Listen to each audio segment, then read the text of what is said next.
سلام. برای باز کردن توری پیکسه و مونتاژش ما این توری رو به شما اینجوری تحویل میدیم. دورش یه سری سلفون پیچیده شده. اول این سلفون ها رو همه رو باز میکنیم.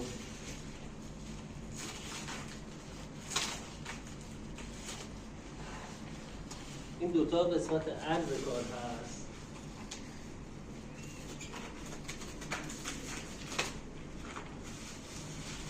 و این دوتا هم ارتفاع کار. برای مونتاژش هم این دوتا رو باز میکنیم. توریه چسبیده باشه به این قطعه. اول از همین کاملا باز میکنیم و این عرضهای بالا و پایین رو میذاریم. برای این کار یه لحظه اگه تشریف بیارین، این نخ‌ها فقط باید روی این قرقره باشه، یعنی از این ور نباید بیاد، از پشت این قرقره میاد و یه دونه جا اینجا داره که این باید بره داخل این کنجای توری. این ور به این صورت و این ور هم نخ رو میکشیم و این رو نصبش میکنیم. برای قسمت بالا هم به همین صورت.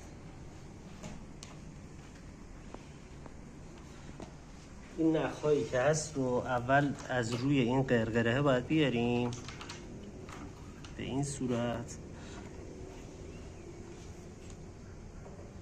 این رو نصب میکنیم و این هم دوباره میکشیم. فقط دقت کنیم که این روی قرقره باشه. و این الان توری